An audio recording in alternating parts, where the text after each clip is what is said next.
It was an industry that was effectively printing money. Bitfury OGs mined a lot of Bitcoins back then. I mean, we would have days we would be mining 2,000 Bitcoins every day. There were actually apps in the iPhone App Store where you could buy and send Bitcoin to each other. And then, 2013 Operation Choke Point happened. At the end of the day, I'm betting on the highest IQ there is. I'm going to Texas actually in a couple of weeks. I'm meeting with Governor Abbott. The guy's a visionary. He realized that it was clear in 2013, it was clear in 2016, it's clear now in 2025. This is the trajectory. A lot of the institutional managers now are saying, you know what? Technology's been around for 15 years. It looks very solid. Has Bitcoin made it yet? I think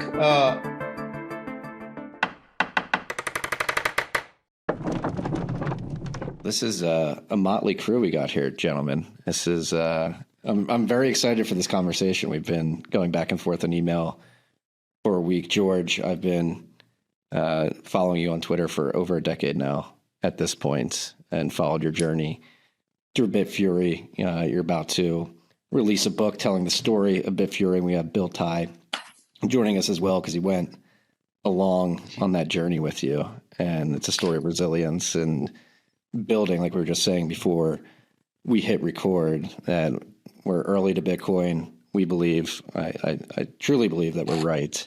And despite that, we've had to build with many doubters in the background and many obstacles to overcome, considering we're trying to scale this distributed network and the infrastructure around it. So I think, George, if you're comfortable to start it off, I actually want to start with Bill, because we were chatting before you hopped on about the story about how we got connected with you. And I think, Bill, considering your storied career in investing and spotting many startups in the early days, before we get into Bitfury, the story of Bitfury specifically, let's back up and talk about your journey to Bitcoin. I know you just told me it over the course of about 5 minutes, but I think it would be very valuable for the audience to hear as well.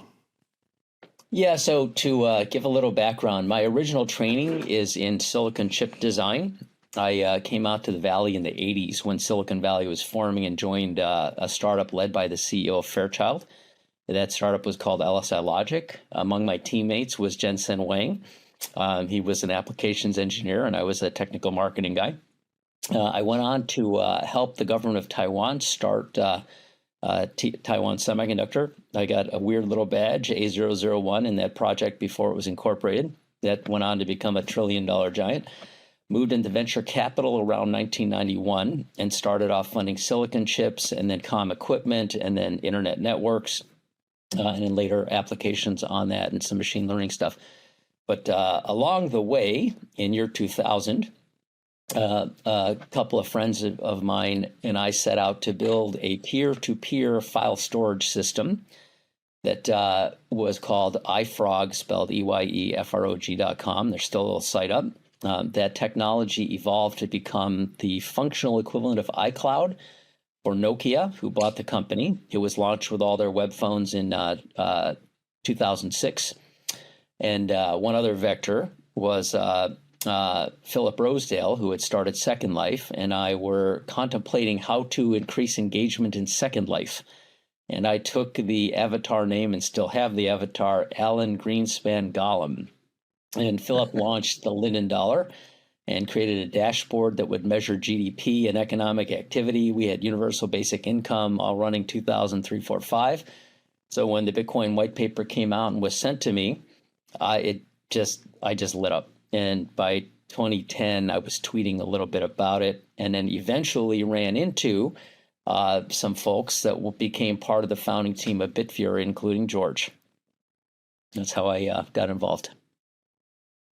And then, George, turning to you, as somebody who's found Bitcoin early, why don't we talk a little bit about your early journey and how you decided to, how you landed on the idea of Bitfury and decided infrastructure was what you wanted to focus on? Yeah, I mean, the story is crazy because, I grew up in Soviet Union, family of doctors, and at that age 15, I saw all their life savings basically evaporate. All the Sberbank holdings in rubles was gone. And, that left a profound sort of an impact on me. So, you kind of grow and go in life through these experiences. And I think that was the first major experience, to appreciate, not to trust central governments. And, things happen for a reason. And, somehow I ended up in Ukraine doing agriculture investing. And, while I was doing it, there's this fella, his name is Marty, who is one of our dear friends. He kept pestering me about Bitcoin and Val and Bitfury. And I'm like, what is this? And then when I started, at some point, if you remember the Cyprus, banking crisis happened. And that was, I don't know how big it was in US, but in Europe, that was massive because, many of my friends had accounts there and all of a sudden there's this big issue. And I started digging in and I started exploring. I started reading about Bitcoin, and Khan Academy was one of the first sources. And I started kind of diving into it. And I'm like, oh my God, even if 10% of this is going to come to fruition, this is just going to be massive. So, life is all about seeing the signs and connecting the dots, and I think, for me, it was kind of serendipitous that my first call was to my, business school network on the West Coast. And one of the first people that I got connected was Wences Casares of Zappo. And, I had the conversations with Wences and, I just connected to him. Here's a guy from Argentina. We never met, but I connected with him on so many levels that the past that we had, the history we had, was so profound and so conducive to the concept of Bitcoin. And when I kind of connected all these dots, I realized that, okay, this can be something really big, and maybe it's a sign to go after it. I mean, 21 million Bitcoins, I'm born on 21st. My nickname, as a kid was Buka, Bitcoin. So B was very important thing in my life. So I don't know, it was just on a very kind of astrological or, gut feel, it felt that this was the sign from above. And that's when it all happened. And plus, when you meet Val for the first time, these piercing blue eyes are like a laser. And something about those blue eyes and that energy, that sort of that kind of gave me another sign, to trust that person and to trust the process. And the rest is history. It's funny you mentioned USSR and Wentz's experience growing up in Argentina, because actually right around when you start building Bitfury, that's when I'm really beginning to lean into Bitcoin. And what pushed me over the edge was I was working at a managed futures fund at the time. We indexed commodity trading advisors into a fund of funds. It was a great learning experience. But my chief investment officer at that firm, his name was Dmitry Alexeyev, and he had immigrated to the United States from Russia in the 90s. And I'll never forget one Monday morning portfolio management meeting we had. It was right around QE2, Operation Twist, when the Fed was engaging in those monetary stimulus and policy programs. And I'll never forget, it was just me and him in the room. He turned around, he was like, Marty, the United States is turning into the Soviet Russia I ran away from. And at the time I was studying Bitcoin and learning about distributed systems and the corruption of central authorities and just systems generally. And I think that really pushed me over the edge, be like, okay, maybe I should look further into this Bitcoin thing. And so that was me in 2013, end of 2013, but you're already a bit ahead of me, beginning to build a company in the space. And I think it's hard for people today to really put themselves in the shoes of a founder in the Bitcoin space 12 years ago. What was it like? What was the environment like during this period? Bitcoin's 5 years old at this point. Yeah, maybe I'll let Bill kind of lay the foundation because he was really instrumental. Bill is probably one of the most humble person I've met, and person that can seize the waves ahead of many. And I mean, we'll get to it, all our kind of escapades and discussions with all the venture capitalists in Silicon Valley that could have invested in Bitfury and ended up with hundreds of thousands of Bitcoins on a balance. But I mean, he connected the dots in 2010, and he was one of the people involved with the Stanford Bitcoin Club, kind of chaperoning the guys like Vitalik. So I'll let Bill to kind of lay ground for that, and I'll chime in. Yeah, so obviously the Bitcoin space at the time was full of all these weird, interesting, eccentric, mostly very technical people. And it reminded me a lot of coming out to Silicon Valley in 1983. So if you think about the Valley at that time, it was kind of a land of agriculture and misfits. So when I first came out, I lived in a little apartment at the back of a cherry orchard. It was very agrarian here, so all the companies that you know of today that came out of Silicon Valley, they didn't exist. This is the era of Shockley Semiconductor, Fairchild, and startups, relatively speaking, like Intel and National and AMD and our company, LSI Logic, that was a couple years old. And a lot of the people that came to the Valley at that time were people that had training in things like semiconductor physics, because nothing else existed. And so people would come out here to find community and find other people that they could actually talk to about stuff they were interested in. And back at that era, there was this little group at the Homebrew Computer Club that had these attendees that nobody knew at the time, but they were basically kids, like Steve Jobs, Steve Wozniak, Bill Gates, Paul Allen would come to show pieces of wood with parts on them and build community and get feedback on products. And so when the Bitcoin space started to emerge, it was like a flashback back to that era. And I could just tell that there was, because of the network element around this technology, that there was going to be something that came out of this. And so I started hunting around in 2010 for other people that I could talk to about all this stuff, and eventually ran into a young man named Danny Yang, who had started the Stanford Bitcoin meetup groups. And just like the Homebrew Computer Club, he'd borrow rooms and people would show up, and guys like Wences or Adam Back or Antonopoulos or all those people would come to. Vitalik came when he was still with BTC Magazine, trying to raise money for Namecoin at the time. And people would come and show their projects. I remember seeing the founders of BitGo and, Zappo and all these companies would come to just express their vision and talk about what they wanted to see happen. And at the same time, I was hunting for companies to fund.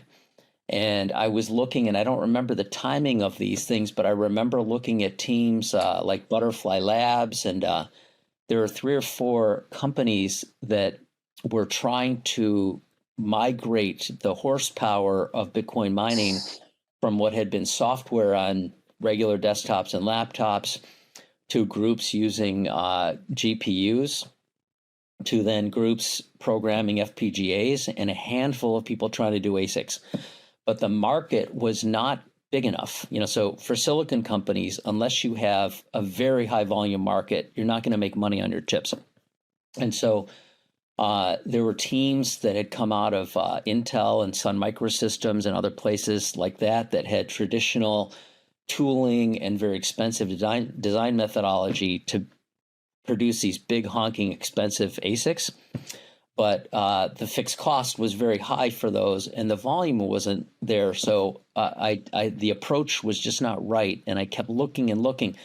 And the business models were crazy then, because never before would you have people that could take massive pre-orders for silicon that didn't exist and equipment that didn't exist, and then take that money and design things. So they were all on the hook if they couldn't deliver. And many of them hit the wall because they couldn't deliver and they went bankrupt. But so in that journey, like meeting with all these companies, I end up meeting this young man named Nico Punin, who was heating his apartment in Finland with machines. And he had met over the internet George and Val and some other people that would end up forming Bitfury. And I met him through some trips on Necker Island, because I had always been trying to build community with my kiteboarding crew. Some people know I took some time off after I had a bunch of companies go public, and I became a sponsored athlete in kiteboarding. So I would throw these kite trips off of Richard Branson's island. And I convinced Nico to come out because there was a friend of his named Antti Panainen that was part of our crew. And I was talking to him about Bitcoin. I got to find something in Bitcoin. He says, I know this kid. And so Nico came out and told me what he's working on. And I got to know him over a couple of years because he would tell me about what he was working on. And we were looking at applications and things. And he told me about these guys he was working with. And he said, yeah, we were always ahead. We were a little bit ahead in GPUs and everyone caught up. We taught each other how to program FPGAs and everyone caught up. And now we need to design a silicon chip. And I was like, you can't do that. What? You have no training. Like, who are these guys? He goes, well, there's this brilliant mathematician and he's got this design for a chip. And I was like, no. I said, yeah, this is something that takes decades of training and millions of dollars of tooling. And unless you've done this a couple times before, it's just going to fail, Nico. There's no way you guys can do this. And then eventually he was just so convincing in his belief. I agreed to meet all the other guys. And then I started to dig in around the silicon chip. And because I had a background in designing silicon chips, I was astounded. I looked at, generally what they were doing. I was like, wow, this is a totally different approach, because the original Bitfury chip wasn't this pure, like gate honking digital high-speed processor on an advanced process. It was a mixed signal implementation that did a lot of things in a very common sense way that you wouldn't have thought of if you were stuck in the old regime of licensing Synopsys and Cadence and working with, big heavy fabs and paying millions of dollars for standard methodologies. So I think because they had to be creative, they were. And I thought this could actually work. And it was such a game changer in terms of cost structure and the ability to make it in a fab that was not, 10 nanometer at the time, because the first Bitfury chips were at 55 nanometer and 28 nanometer, and they were highly productive and able to be used in what I would consider dirty electricity environments where the electricity was not stable, and you could stack them. So if you had different voltages, it didn't matter, so you could basically a very flexible approach that could be run pretty much anywhere and at much lower cost.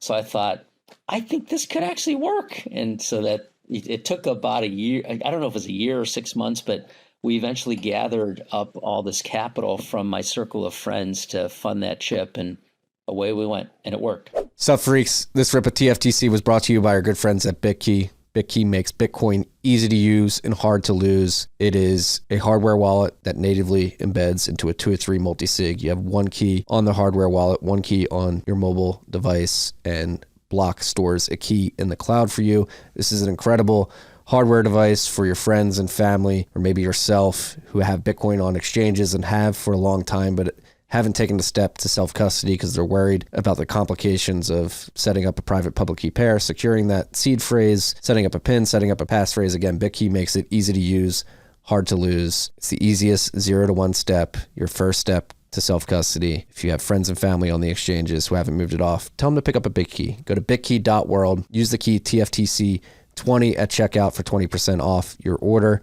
That's bitkey.world, code TFTC20. Sup, freaks? Have you noticed that governments have become more despotic? They want to surveil more. They want to take more of your data. They want to follow you around the internet as much as possible so that they can control your speech, control what you do. It's imperative in times like this to make sure that you're running a VPN as you're surfing the web, as we used to say back in the 90s. And it's more imperative that you use the right VPN, a VPN that cannot log because of the way that it's designed. And that's why we have partnered with Obscura. That is our official VPN here at TFTC, built by a Bitcoiner, Carl Dong, for Bitcoiners focused on privacy.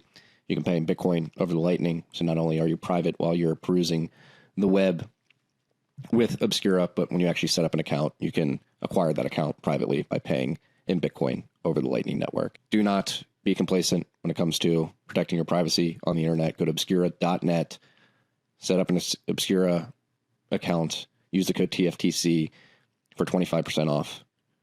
And when I say account, you just get a token. It's a string of token. It's not connected to your identity at all.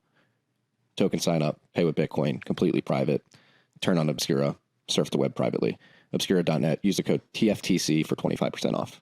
George, what was your perspective on the Bitcoin mining industry? I mean, obviously we're talking heavily about the hardware, but what was it like, from what I understand, Wild West days? We mentioned CPU to GPU, FPGA. I think those machines hit the market for like 6 months, and then we quickly went to ASICs. As the price of Bitcoin went up, as hash rate rose, difficulty rose, it became more competitive. What was the state of Bitcoin mining at that point, and how did it evolve? Yeah, I mean, I joined Bitfury when the whole ecosystem was at 1 petahash. Okay, that's where we all started. And at that time, one of the part of joining Bitfury and backing them was to meet these guys. You know, I was in Ukraine. We had this venture with eventually got sort of bought out by Cargill, and I wanted to meet these guys. And when I met these guys, I mean, they were talking astrophysics. You know, these guys were so freaking brilliant. They were speaking, I could understand maybe 5% what they were talking about, but I knew they were probably the most smartest people I've met. And, I thought, going all through all these Ivy League institutions and stuff, I've seen it all. They were just brilliant. They were just sharp. And I just realized, at the end of the day, I'm betting on the highest IQ there is. I mean, Ukraine was famous in Soviet Union for few things, and one of the few things was computer science, mathematics, physics. And I mean, frankly, you can see that on the battlefield. I mean, that's what's holding Ukraine up, that sort of a brain power. And that raw brain power was just so amazing. And at that time already, Bill, Val has already met with Nico over Skype. They were doing dealings, and Bitfury was developed. But Bitfury at that time was extremely angry because Butterfly Labs promised people the first ASIC, which failed, and that derailed the Bitfury trajectory. So Bitfury came with an advertising. Bitfury back then was a tiger. I don't know if you remember. Mm-hmm. The logo was a tiger. And it's actually funny, when we hired $1 million PR agency later on in 2017, 18, after all the PR and work, they rebranded Tiger into a Calibri. And Val is like, what the fuck? They brought us from a Tiger to a Calibri, but that's another story. I guess Calibris move fast. But the advertising of Bitfury was Tiger chewing on a butterfly and the blood spitting down. That was the ad of Bitfury, because they were so pissed that those guys lied to the market and they derailed Bitfury, that Val, the other Val, he just went in, locked himself in, and he worked extra hard to design that full custom chip. So when I was joining, that was basically happening, and the 55 nanometer was out there. And Marty, I don't know if you remember, there was something called GHIO, which was basically Bitfury chips. And, sometimes, there was a big freaking issue because GHIO was like 60% of the market. And here we go talk about decentralization. I'm like, guys, you guys realize that, this is like, but like, yeah, that was one of the early issues, So when I came, there was all of this thing happening. So you have this battle with Butterfly Labs. You have this 1 petahash. You have Cypress. You have full custom design. You have Bobby Lee on BTC China, kind of, that was a big China sort of a thing happening back then. So I'm like joining it. And then you have this Maidan revolution in Ukraine, where there is this overthrow of the government. So, we're kind of going at night to stand with the protesters. During the day, we're sort of working. So it was just one clusterfuck of things, And I was like, oh my God, this is really creative disruption. Something big is going to come out. And then, people send you angels. And Bill was one of those angels. When we connected and we spoke, we realized that, okay, this is the guider of ours that will translate this raw intelligence power, will kind of digest it in his language and will bring it out to the investors. And, God knows we tried. I mean, we probably, I don't know, like 80, 100 VCs in Silicon Valley.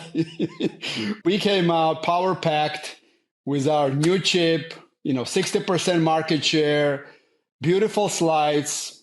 Unfortunately, Val, the CTO, the brilliant designer, he was in a helicopter, or a bicycle helmet, so he wasn't very presentable. He was in a stealth motorcycle mode. Actually, let me interject. Motorcycle. So one of the issues, I sent the deck, for example, to some friends that I had worked with for 20 years at Sequoia, and they take me seriously, at least the older generation that knew me, and they looked at the deck, and one of the guys is like, "Who's this dude in the motorcycle helmet?" And I hadn't looked in detail at the deck, and Mr. X refused to have his identity known. So all we had for the CTO was a picture of a guy in a motorcycle helmet. So it looked like, our CTO was Daft Punk or something like that. And no name, no identity, just this is the guy that's our CTO, and he's committed to the project. But no one can know who he is. And my friend was like, "Are you serious, dude? Like, who's the dude in the motorcycle helmet?" I said, "He doesn't want his identity revealed," after I checked with the team. But anyway, so that was one of the hurdles to raising institutional money for Bitfury back in the day. That is incredible. Truly cypherpunk, too. Yeah, I mean, we thought that, let the results speak for itself. And, X at that time, he was, he just didn't want to reveal himself, and, obviously for a guy that was early on, and, Bitcoiners back then in a way were persecuted, and, Bitfury mined, and Bitfury sort of OGs mined a lot of Bitcoins back then. I mean, we would have days we would be mining 2,000 Bitcoins every day, So for whatever reason, he just wanted to be in a stealth mode. Unfortunately, we miscalculated that, X didn't go to Stanford or MIT, or, he wasn't brought up in a boarding school. But, that's how the majority of the, lemmings on Silicon Valley operate. He wasn't one of the boys. And it didn't matter that, he designed this brilliant chip that kind of screwed everybody. But, he probably should have, maybe was, not okay for him to be wearing the motorcycle helmet. But things happen for a reason. We're happy. Well, there's a few things really to pick up here for anybody listening in who's relatively new to Bitcoin. And just to put things in context, like 1 petahash of hash rate on the network is 2 orders of magnitude lower. We're currently sitting at 1.1 zettahash, which is 1,000 exahash. We just crossed a zettahash earlier this year, not too long ago, and it's already added another 10%. I checked this morning; it's at 1.11 zettahash, which is insane when you think of the orders of magnitude. And George, to your point about Ghash, I remember that event very well. It got 55 to 60% of the network hash rate as a pool, And you had people freaking out. I mean, this is public. Peter Todd famously sold half his Bitcoin because he thought that there was too much centralization at the mining pool layer. But it was an incredibly important lesson at the time. It was extremely scary. But now we're looking at, I believe, 9 years. I think that happened in 2015 or 2016, 10 years later. We're able to look back and point at that and say, this was actually incredible that this happened at this point in time, because the free market of miners reacted to seeing what happened to Ghash getting that much hash rate, and they moved off the pool, proving that you could quickly route around any centralization pressure at the mining pool. I think that was Bitfury moving some of their machines outside so it didn't look like there was 50%.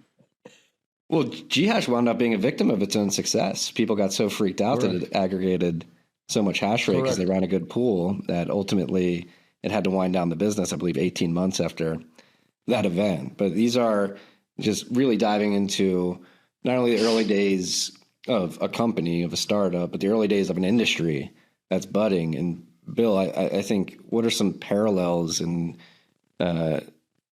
other industries that you've worked in over the last few decades that you noticed around this time in Bitcoin? Because it was, I mean, that time in Bitcoin, particularly post 2014, 2015, 2016, I vividly remember I was adamantly obsessed with it, or extremely obsessed with it, focusing on it every day. And the summer of 2015, July 2015, people were worried that Bitcoin was going to die. It was hovering around $200, $180 after having been at $1,200. And there wasn't a lot of attention on the space.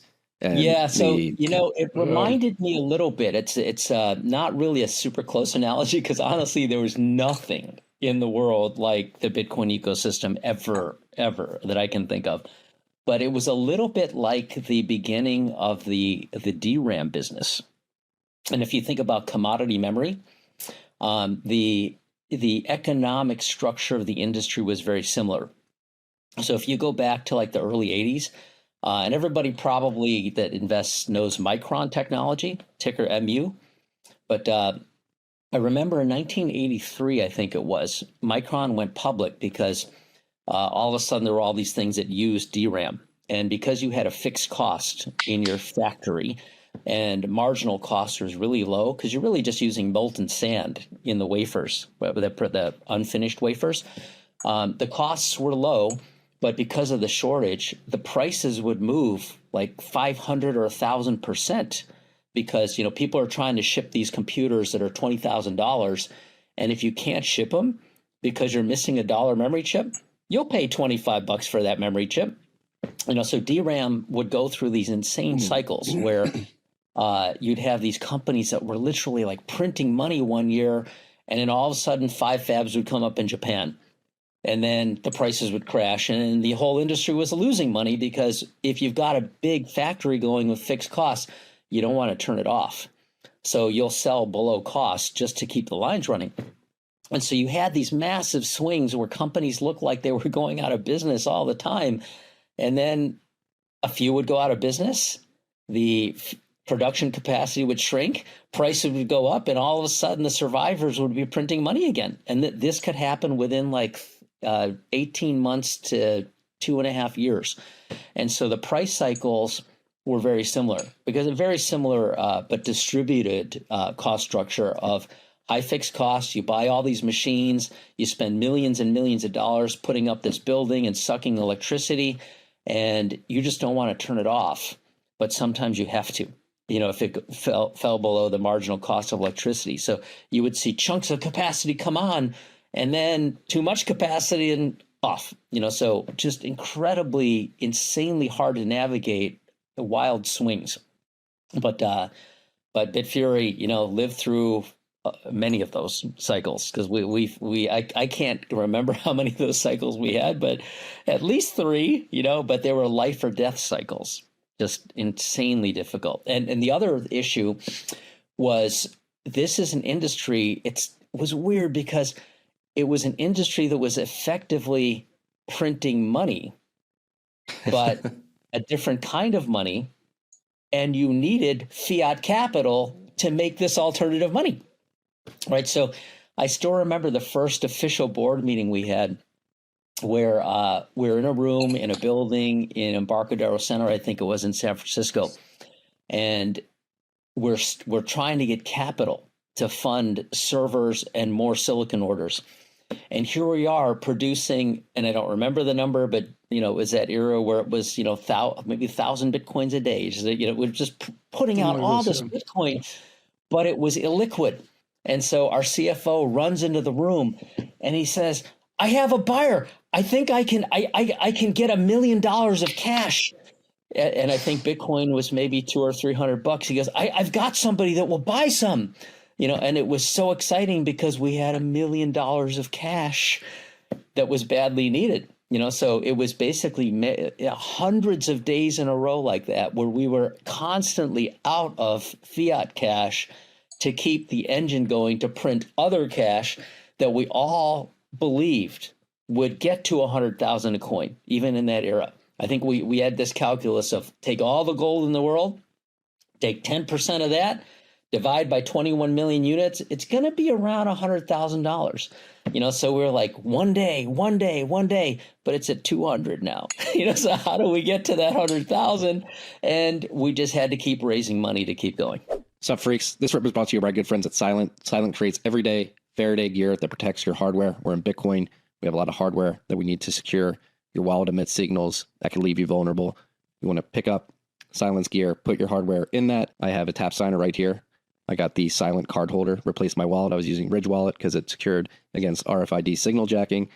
Silent, the card holder, does the same thing. It's much sleeker, fits in my pocket much easier. I also have the Faraday phone sleeve, which you can put a hardware wallet in. We're actually using it for our keys at the house too. There's been a lot of robberies. They have essential Faraday slings, Faraday backpacks. It's a Bitcoin company. They're running on a Bitcoin standard. They have a Bitcoin treasury. They accept Bitcoin via Strike. So go to slnt.com/TFTC to get 15% off anything, or simply just use the code TFTC when shopping at slnt.com. Patented technology, special operations approved. It has free shipping as well. So go check it out. What's up, freaks? Been seeing a lot of YouTube comments. Marty, your skin looks so good. You're looking fit these days. How are you doing it? Well, number one, I'm going to the gym more. Trying to get my swell on. Trying to be a good example for my young sons, a fit, healthy dad. But part of that is having a good regimen, particularly staying hydrated, making sure I have the right electrolytes and salts in my body. That is why I use Salt of the Earth. I drink probably 3 of these a day with 1 packet of Salt of the Earth. I'm liking the pink lemonade right now. It's my flavor of choice. This is their creatine. I've added this to my regimen. They have it in these packets as well. Makes it extremely convenient if you're traveling. You want to work out while you're traveling, but you don't want to be carrying a white bag of powder and going through TSA. It's very, very nerve-wracking at times. You have to explain, hey, it's not what you think it is. It's creatine. I'm trying to get my swell on. Make sure you're staying hydrated. I have become addicted to these. It's made my life a lot better. I can supplement this for coffee in the morning and be energized right away.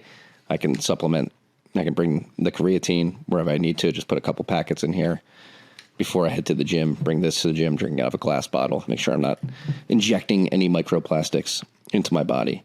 Go to drinksote.com, use the code TFTC, and you'll get 15% off anything in the store. That's drinksote.com, code TFTC. And George, what was it like during that period, 2015, 2016, working in a company? Yeah, 16 got a little bit better.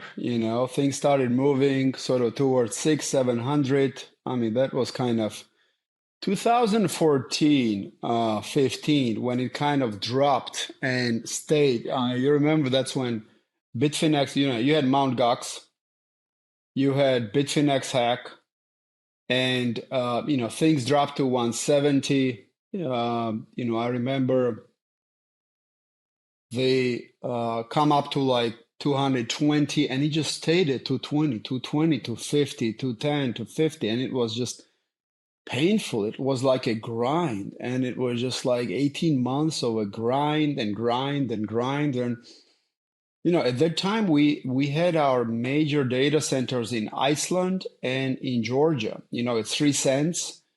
And we were not switching them off because the technology was superb and the cost of electricity was low.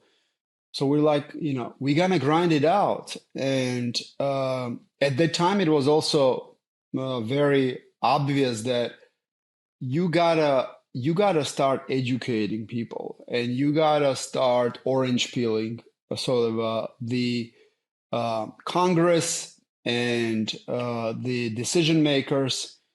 And we spend a lot of time and effort and energy going to Washington, D.C., going to Brussels, meeting with all these congressmen, senators, various committees, setting up the sort of task forces with law enforcement that would kind of feed into that establishment. And there was a lot of education being done back then. So it was a lot of building. I mean, I don't know how much time I was looking the other day, Bill. I was just like, I was in Washington, D.C. probably every other month with Jim Newsom, who was the former chairman of Commodity Future Trade Commission. He was instrumental in terms of educating, as well as Jason Weinstein, the former head of DOJ cybercrime.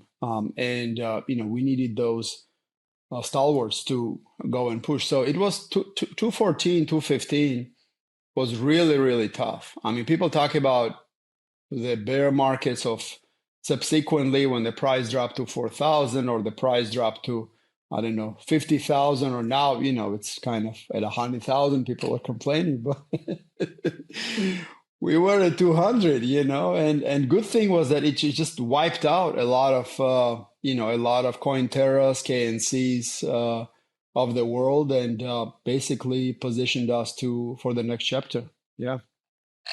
And I often say it because having been in the mining industry personally, founding a company that was doing flare gas mitigation in the Bakken using Bitcoin mining, and now 1031 investing in mining infrastructure companies. Mining is the most ruthlessly competitive market potentially ever in the world because you have these machines that can print money as long as you have electricity. The ASICs now at this point are somewhat commoditized. They do one thing only. They produce hash cash SHA-256 hashes that potentially could help you find a block to win some Bitcoin. And you don't know exactly who your competition is at any given point in time. And you just have to pull up your pants, take the plunge, and hope that you're executing better than your competition, that you don't really have a good sense of who exactly it is. Yeah, absolutely. I sent you a link, by the way, by email, Marty, that has some market share stats that I had saved from 2015. And I don't know if you want to share them now or just use them later when you edit the podcast, but pretty cool that I still have those. I can pull these up now. Yeah, I have those saved up as well. Yeah, and there was some that I wish I could. The Bitcoin. Yeah, I know I have them somewhere, but I can't find them right now. But I had a share picture that had Bitfury and Ghash separately, and together they were way over 50%. And it, yeah. So these are. Oh, sorry, I sent the wrong. I sent the wrong link. I should have checked before I put it up. Oh boy. Okay, keep going, and I'm gonna resend it. But the point of bringing this up is I think it's incredibly impressive that you were able to not only survive through that era of Bitcoin, but continue to compete ultimately to the point of doing deals with Cypher, Hut 8, and successfully making sure that Bitfury was a success at the end of the day. And again, listen, the most ruthlessly competitive market in the world. What I loved about it, it's the industry where it's complete self-reliance, and it's the industry that has a zero tolerance for bullshit. This is where you basically have to perform, and there are specs, and you need to deploy. And there's one equation in terms of sort of efficiency of a chip, and another equation is in terms of the power cost. And listen, I mean, we have teams that have scoured every part of the world. We've done anything from geothermal to nat gas to hydro to flare gas, anywhere from Mongolia to Tajikistan to Trinidad, Tobago to Paraguay to Canada, US, and you're always hunting for this optimal sort of a setup. And that's the beauty of it. At the end of the day, what we have seen that Bitfury and the trajectory of mining is gravitating towards ruthlessly towards the most efficient sort of an energy setup. And you cannot bullshit. You are really kind of tied to this basic parameters that you need to take into consideration. So having built sort of thousands of megawatts and having built into the system, now the game is very different, right? It has been sort of institutionalized where you need a lot of capital. But that's the beauty of this invention, right? You basically were able to bootstrap this protocol by private capital. And yeah, right here, Bill shows one of the early shots of the pool distribution. 21 Inc. Remember that computer? It's hilarious they even made the chart. 21. Considering how small those are. Yes. They raised a lot of capital to get to that little share. That was my that was my most expensive Bitcoin lesson, was buying one of those 21 machines back in the day. Listen, it was great. Heads off to Balaji and the guys that did their best, but at the end of the day, you talk about the ruthlessness. You really needed to push down and optimize the chip and optimize the setup. And it's difficult when you're at 5 cents when your competitors are set up at 2.5, 3 cents, and where you need a couple of months to set up, where your competition can set it up in 3 weeks, So that's a beauty of it. That's why at Hopkins I started this. I'm a big fan of Austrian School of Economics and individual empowerment. So this was real pure kind of focusing on effort and ruthless execution that really mattered at the end of the day. Well, to that point, having been in the industry then when it was relatively unknown where it was going, very hard to raise capital, and now seeing where the mining industry is today, where chips, Bitmain, I believe they're marketing a 2-nanometer chip now. Bitcoin mining is quickly becoming an integral part of energy systems. I just moved from Austin, Texas back to my hometown of Philadelphia, but I was in Texas for 4 years, and it's very apparent that ERCOT is leaning into Bitcoin mining operations, particularly to help with demand response. You mentioned one of the early Bitfury co-founders heating a house in Finland. I believe many cities in Finland are actually heating multiple houses with Bitcoin mining operations now. It's completely gone from this fringe industry with a bunch of crazy people really trying to tinker and try to find any energy they can, convince any capital allocator they can to back them what they're doing, to what I would deem to be a foregone conclusion that Bitcoin mining is going to be an integral part of energy systems moving forward. And when you were working at Bitfury a decade ago, did you ever imagine it would get to this point?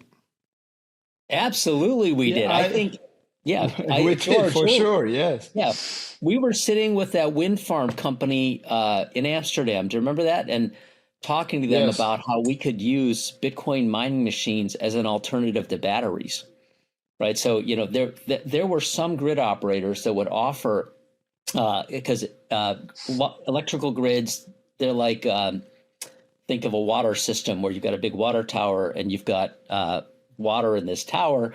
If you're putting a lot of water in and there's no offtake, eventually the water tower will explode, right? So grids are the same way. You get too much voltage, they pop. So people would actually offer to pay Bitfury, in some cases, 1.5 cents a kilowatt hour to run the machines at night when the wind farms had too much energy. And it wasn't efficient use because they weren't on 24/7, so we never did that. But we were in talks with huge wind farm offshore and onshore to provide effectively an alternative to a battery where we would just burn energy for them, and the electricity effectively was stored in Bitcoins. And then if you wanted electricity later, you could sell the Bitcoins and buy electricity. So it's totally interesting concept, an alternative to Bloom Energy with Bitcoin mining machines. Yeah, absolutely. If you look back in 2016, 17, we sort of came to a conclusion that, okay, air-cooled mining, is okay, but there is a next level in terms of efficiency and enter immersion cooling. So in 2016, we opened the world's first and largest immersion cooling, two-phase immersion cooling data center, 40 megawatts with 3M Novec solution, completely recycling and PU of 1.02, at the time. So we were looking at Bitcoin mining as, in a way, like a Ferrari in race car driving, where you kind of take all these innovations, whether it's a low voltage, whether it's the designs of systems, whether it's immersion cooling, and kind of implementing. So part of the puzzle was always, listen, at the end of the day, there's a lot of wasted energy. There's just a lot of wasted energy. You have these planners sort of build out a certain projection of demand, or you have this kind of inefficiency in terms of tax credits, which is in ERCOT in Texas. And there's just a lot of stranded energy because the transmission lines are there, or the demand is not there. So why have this wasted energy where you can plug in the mining at the source, and you can be sort of making digital coin and making your returns. And to many in 2017, 18, that was like, wow, they sort of it was a novel idea, but we saw that this would be the future. And come now, you're looking at Bitcoin miners going in for these stranded energy, whether it's wind farms or whether it is flare gas, that going in and placing it behind the meter. And the beauty of Bitcoin mining is, this is not like a aluminum plant or a banking data center where you have to run 100%. It's okay. You can turn it off and give that power to the grid for the peak, and it's a perfect rebalancer. That's why I'm going to Texas actually in a couple of weeks. I'm meeting with Governor Abbott. The guy is a visionary. He realized that this can be a fantastic way to bring in a lot of business to the state of Texas, as well as help ERCOT with its big demands during the winter and summer. And that's what you want. You kind of want to put this with these visionaries that understand that, because when they connect the dots, there can be a lot of positive development for their constituents. Mm-hmm. No, I think we're only scratching the surface of how far we can integrate Bitcoin and energy systems. Obviously now ERCOT and many other parts of the country, TVA has Bitcoins participating in demand response. And that's really a Bitcoin buyer of last resort, right? Where it's like, okay, we have this excess energy, we need somebody to soak it up. What I think is relatively untapped and needs to be explored more is Bitcoin miners as a buyer of first resort, and particularly with the climate and the environment today, where all the focus is on AI and the energy that's going to be needed to service LLMs and agentic frameworks and inference, and understandably so. But you need to expand capacity and generation significantly to make sure that that future can manifest. And I think what is unexplored is going up, spinning up capacity and generation somewhere. But you have this time dilation problem. If you can build the generation, but how do you build the transmission lines to get it to the places it needs to go ultimately? And if you have a generation asset sitting there with no revenue for 18 to 24 months, it's hard to justify economically. But now with Bitcoin mining, to your point, George, you just put it behind the meter, and that's your buyer first resort, where it's like, okay, you build out the transmission and we'll have the miners provide you revenue while you're doing that. And that's something I think is relatively unexplored at this point, but will be a growing trend moving forward.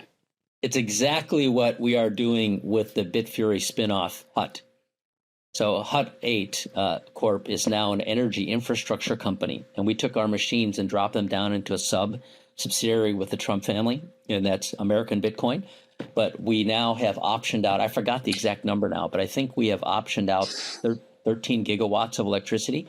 And we basically, as you said, we light it up as we open it with Bitcoin mining, and then we build data centers and try to transition them over to AI.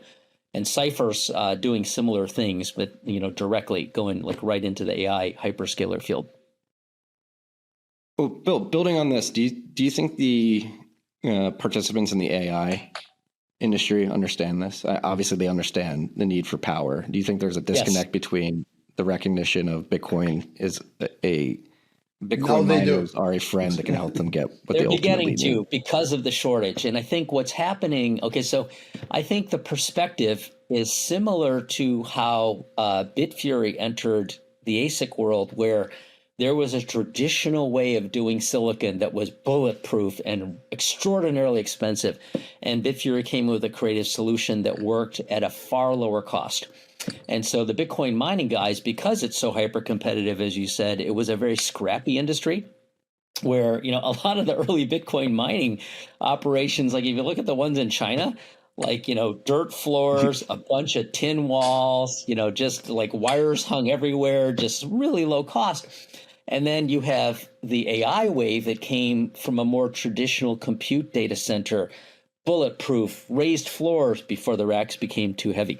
But, like at a raised floor, mega air conditioning, lots of redundancy, beautiful cabling everywhere. So you had these two extremes, just like the Bitfury chip versus ASICs from Sun and Intel type people. And so I think over time, the mining centers have gotten, a little bit better on the infrastructure, and the hyperscalers stayed where they were. But I think now that there's no more space at all in the big AI data centers, and the costs of building to, in some cases, specifications for 300 to 500 kilowatts per rack, which are it's mind blowing to me. The Bitcoin miners were delivering much higher energy density with much lower cost in buildings that had maybe some air conditioning, but maybe not, and Bitfury had these insanely creative solutions. If you've ever seen a block box, do you know what those are? Mm-hmm. So, it's the containers, right? So Bitfury leased to buy an island in Finland that used to be a steel factory, built out a data center, and then found out that it was like a toxic waste site, like a Superfund site. So they're like, shit, now we got to deconstruct all this stuff. And Val and George didn't want to be in that position ever again. So they came up with the idea of containerizing units, so mini data centers. We call them energy hunters. 1 megawatt energy hunters. So after that, they could literally just get a truck or fly it on a plane, drive it to a site, maybe in Alberta, Canada, in a remote area, have a transformer in, plug it in, and go. Right. So the data center operators now, because they cannot get the lead time to build a tier 1 data center for AI, could be 3 to 5 years or more now, because all the space, if they could find the land and the power and the telco in the same place.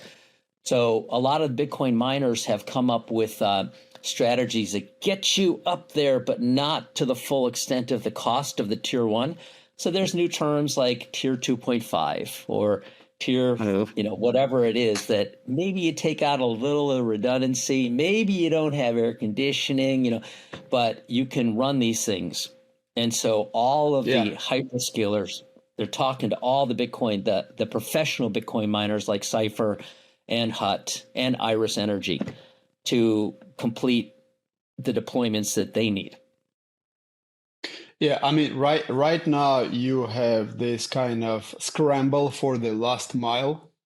No matter how amazing your NVIDIA chips are, or no matter how amazing your foundational model is, at the end of the day, you need to go and deploy. And what we're finding right now, those companies that have come to the game early and they have secured the energy and they have energized power, this is right now, gold. This is right now unbelievably valuable. And, I had lunch with Tyler, CEO of Cypher, a couple of weeks ago in New York. The demand from all these sort of big shot hyperscalers is unbelievable. He has people coming up basically with, metering positions, kind of like metering out how many, acres they have, because they need to deploy. The race to AGI is on. and you don't want to be lost. That's why Zach and all these guys are spending tens of billions of dollars, because you just cannot get this wrong. And companies like Cypher, companies like Hot, companies like Iron that have secured these positions, I think they have extremely valuable asset that they have, and this is going to shine. It really is profound what's going to happen next 12 to 18 months.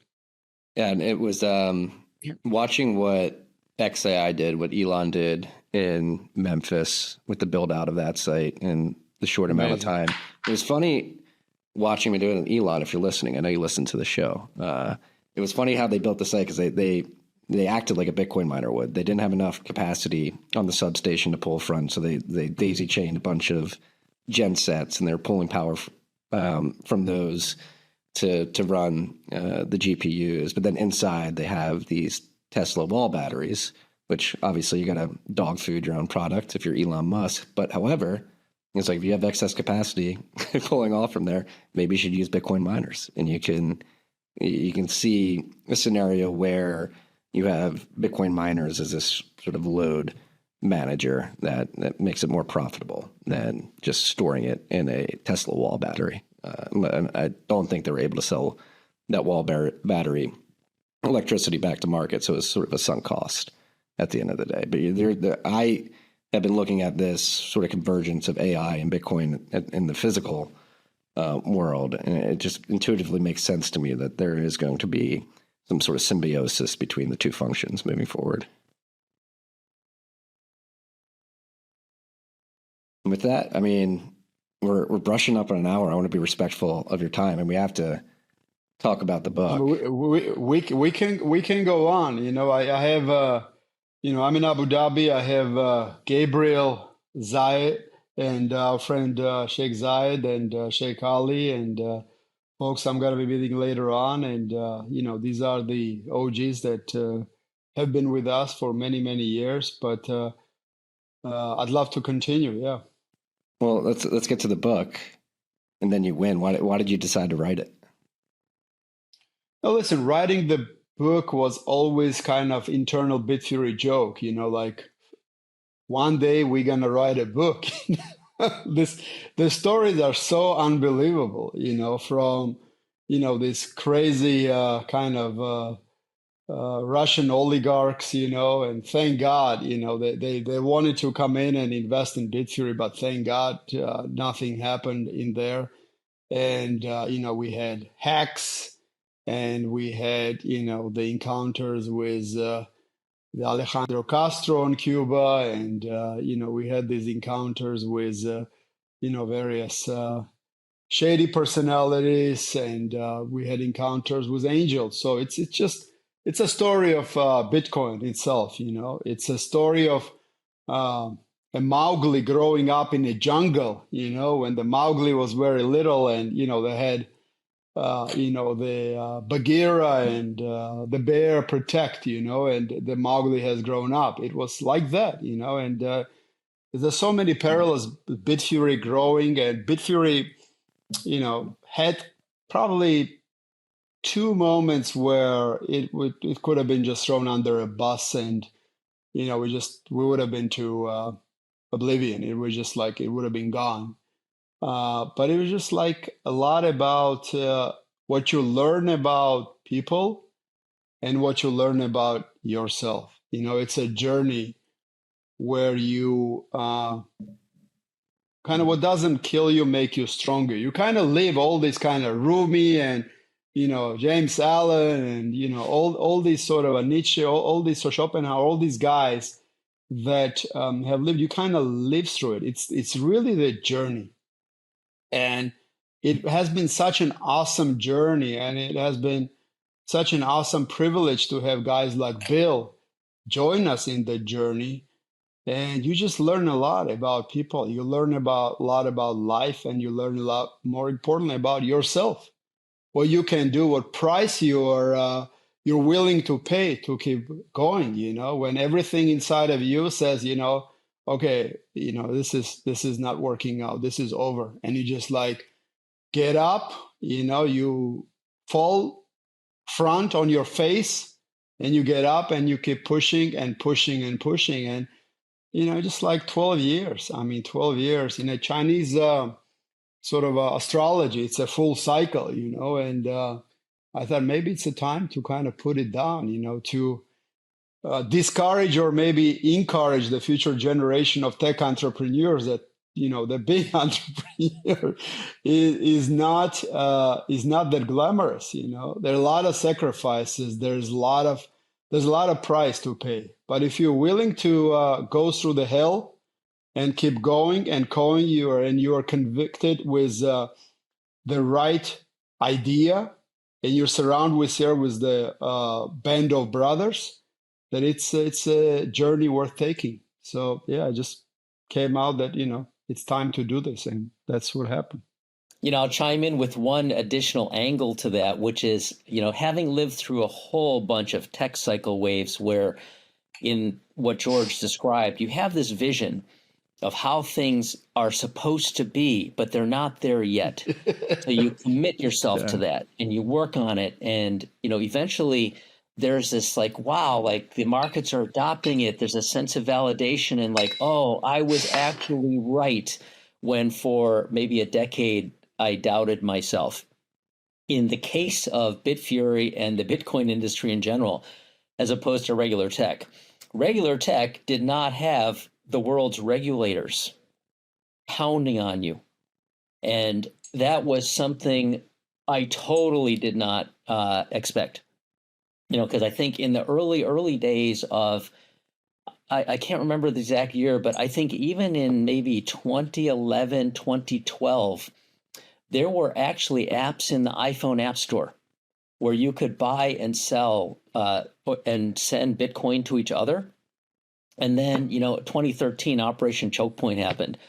And it was so unnerving to me as a regular venture dude building my companies. And all of a sudden I have companies trying to hit the pay payroll button and the bank account's frozen. And I'm like, what? And we were having to do things that I just could never have expected. I had one company where we were, choked and told we had to move our funds. And then we created a new company name and opened an account at a different bank and then moved the money over and, kind of hid everything that we were involved in crypto. It was like nothing public that we're working on anything crypto, because how are we ever going to make payroll again? And so and with Bitfury, I think because it had such a big presence, big share in the industry, powerful company, it got the heat of regulators too, and we had to really deal with that in a totally different way, which is why George and I started what became the Necker Blockchain Summit.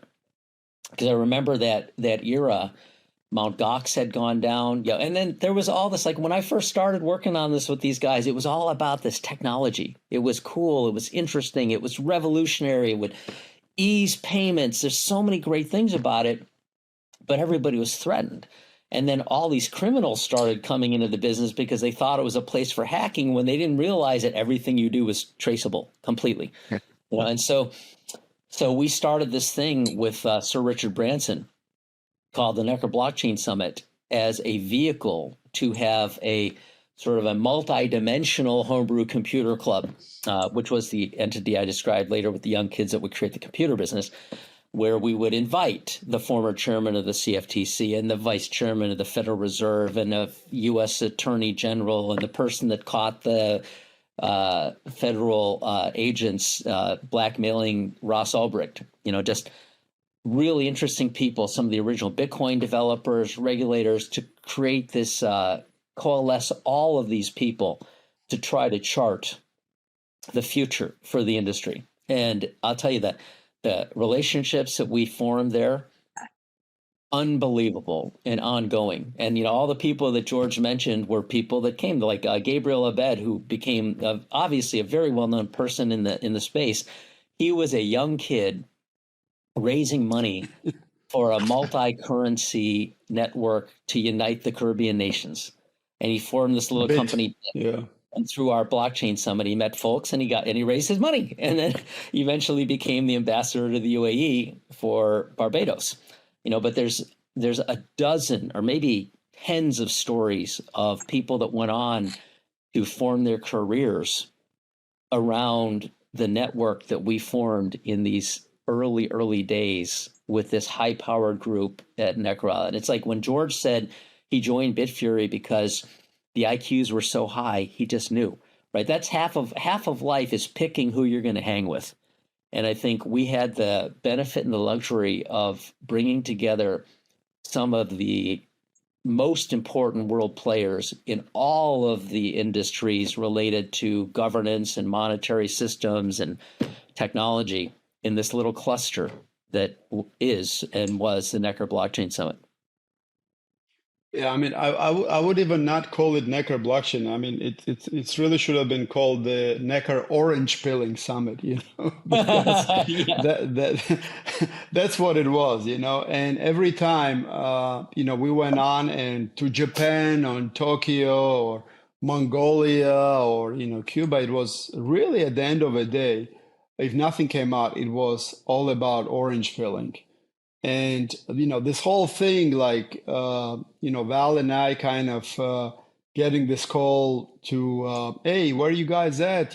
From a good friend of mine who's ex-McKinsey partner, like, come to Davos. And we're like deciding to go to Davos. I mean, this is like 2015, 16, when Davos was completely like off the radar. But, we went there with one mission. We are going to be the Trojan horse. We're going to infiltrate the establishment.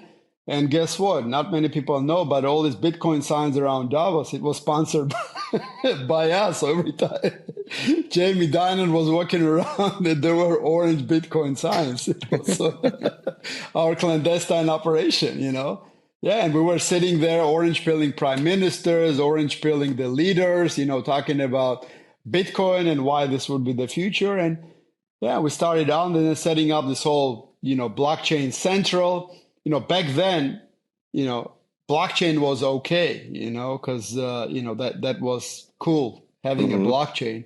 So, we kind of Trojan horse the Bitcoin under blockchain, and we were like blockchain summit, blockchain event. Even in Davos, it was called Blockchain Central.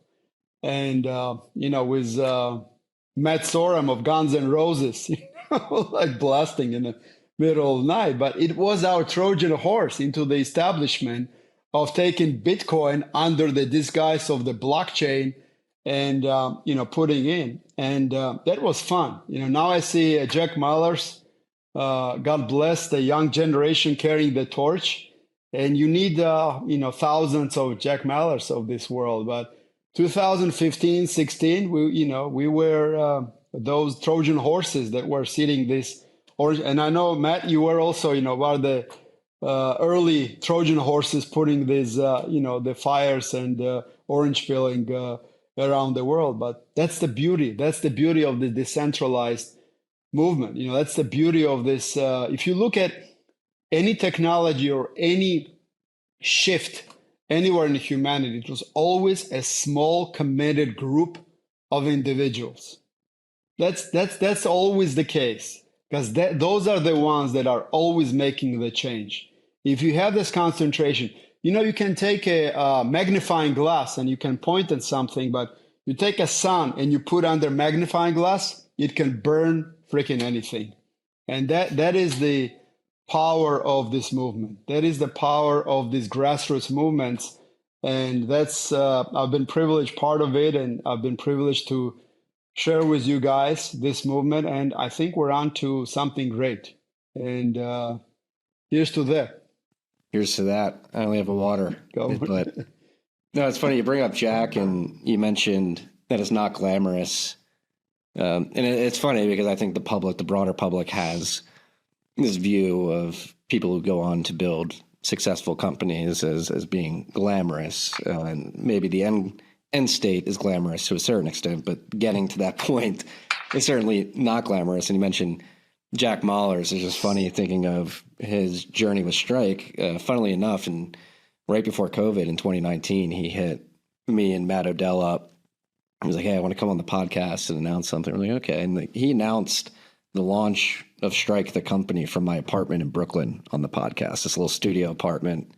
And it's been really cool to watch his journey progress from that point where he's like, hey, I'm thinking of launching this company Strike and announcing it on this podcast to where they've gone today. And I've been extremely fortunate to be along that journey with him from the 1031 perspective, being the largest investor. And he is an incredibly inspiring person. To your point, George, like it just takes these motivated, convicted, and somewhat crazy people to go do it. And the journey is not glamorous. I can promise you.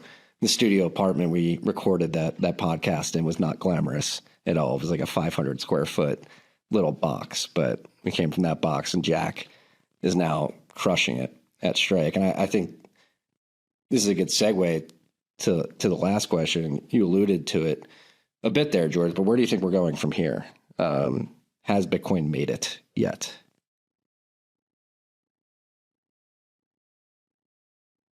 Has Bitcoin made it? I think Bitcoin has created tremendous wealth for people that were early believers. And I think from the DNA basis, those people are committed to do good things and better the humanity. And this generational transfer of wealth of this, once again, small committed group of people that really want to make a positive impact, that has an awesome power. And I think the story of Bitcoin builders is just starting up. I think there's just going to be a lot of positive impact and generation in terms of, curing the world's biggest problems, addressing the social injustices, making just life of humans better. And I think we're just early on. And things happen for a reason, and Bitcoin came to this world for a reason, to take our humanity to the next level of consciousness.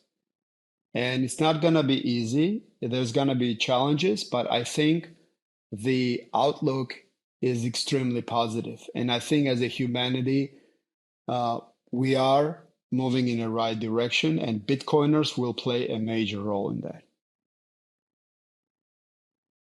Bill, would you say Bitcoin has made it? What do you see moving forward for Bitcoin?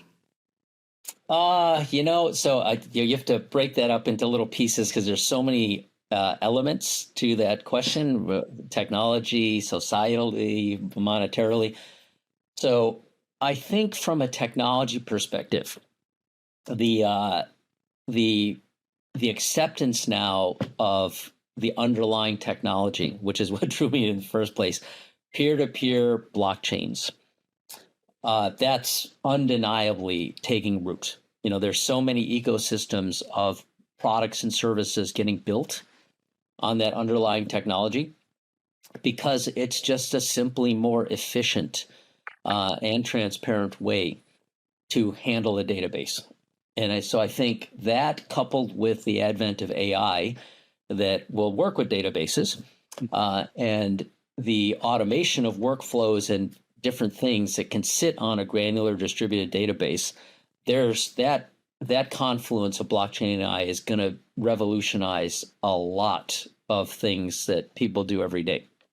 So I think that's on its way, and it's really just a flame that's about to really, really go over the next couple of years.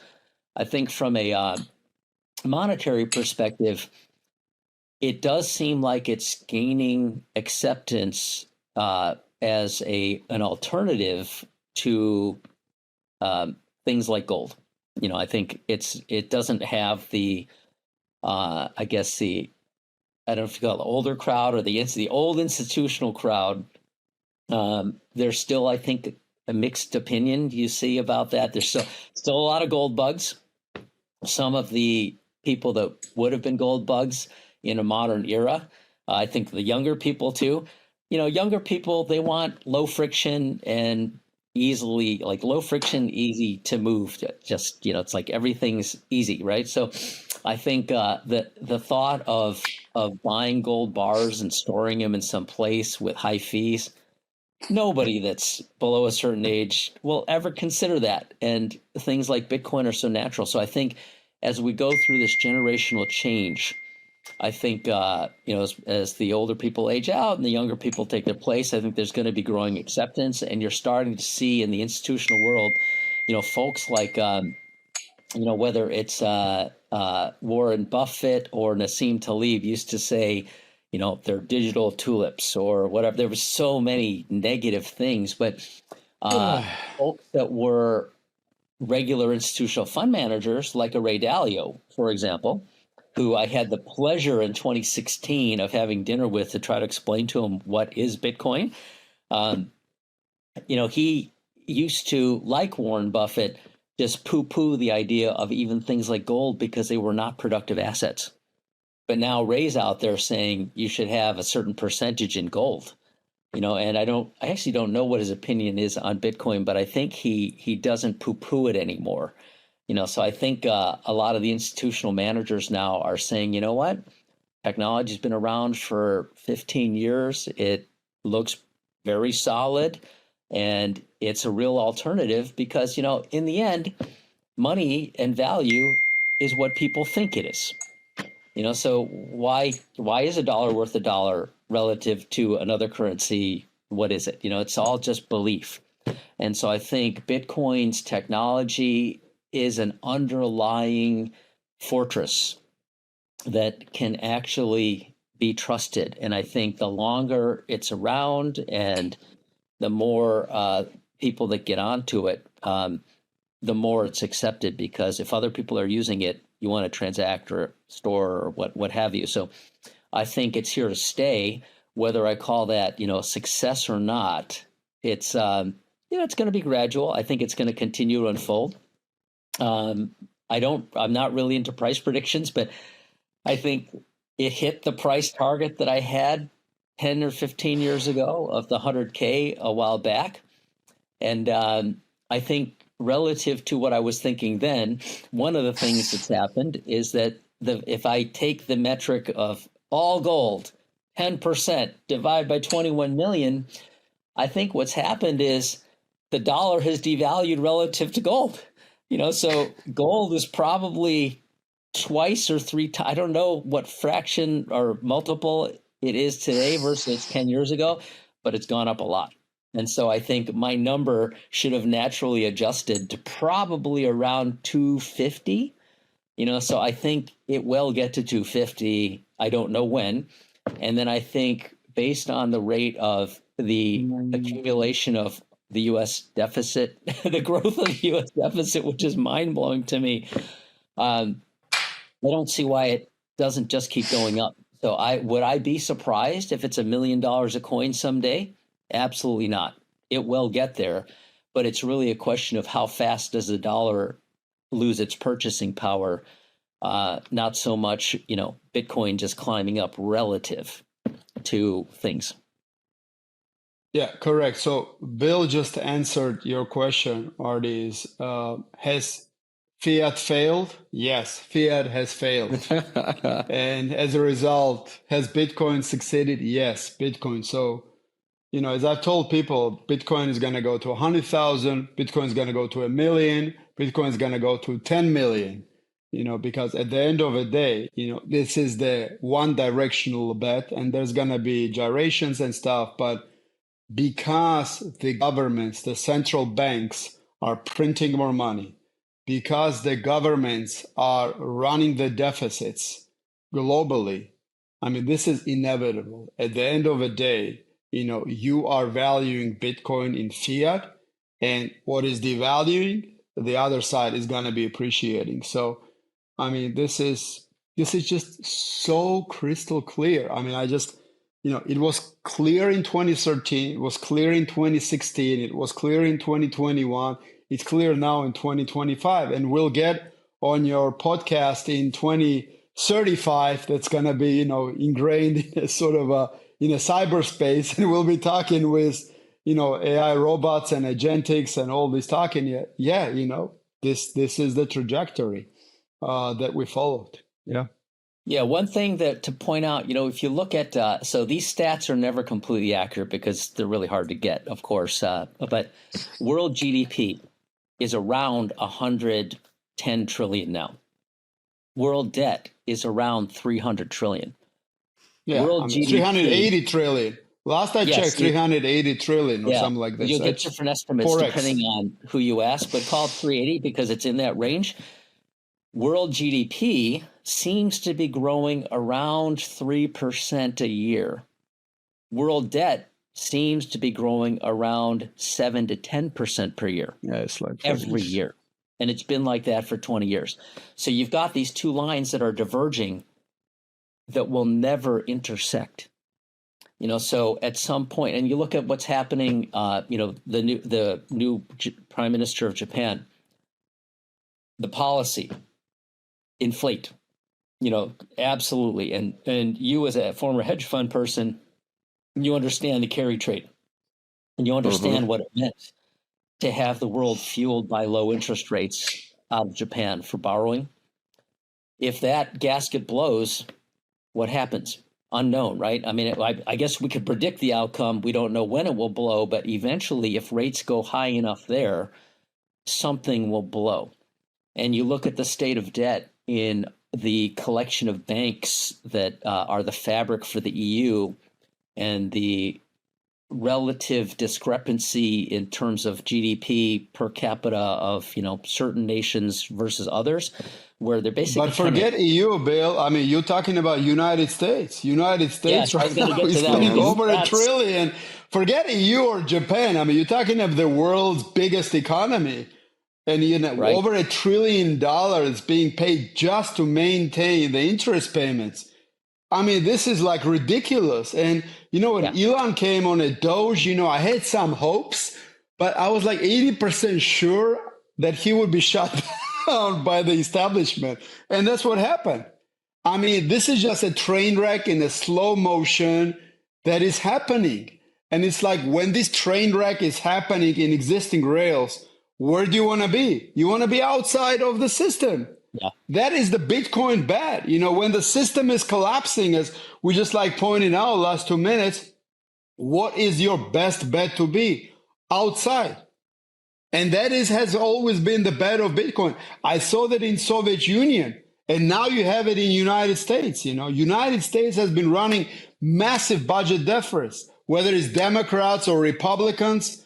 It's all BS. It really is.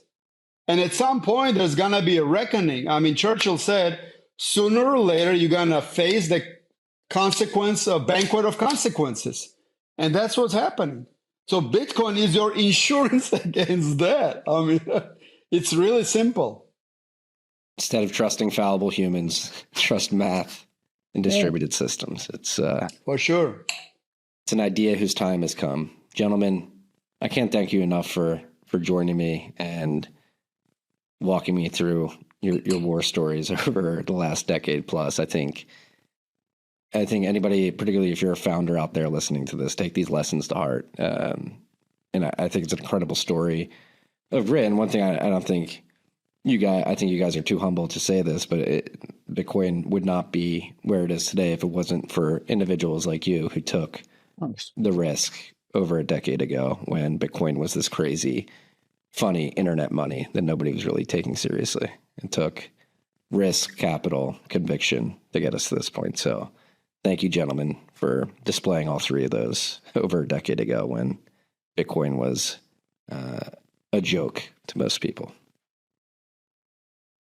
Pleasure, Marty. It's a pleasure to come on your podcast. I've been following for many, many years as a Bitcoin OG, and you've done phenomenal work in terms of educating, in terms of inspiring, and for this book and for our journey, it only made sense to come full circle and be on your show. Awesome. Totally agree. Wonderful to be here. Yeah. Thank you, guys. Go pick up the book, and then you win. We'll make sure we link to it And I would love to do this again at some point in the future. Maybe not 2035, maybe hopefully before then. But this was an incredible conversation. I hope you too. George, enjoy your night. Bill, enjoy your morning. And this was a pleasure. Then we win. We're going to win. Peace and love, freaks. Okay. Thank you for listening to this episode of TFTC. If you've made it this far, I imagine you got some value out of the episode.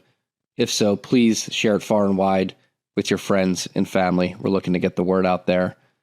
Also, wherever you're listening, whether that's YouTube, Apple, Spotify, make sure you like and subscribe to the show. And if you can leave a rating on the podcasting platforms, that goes a long way.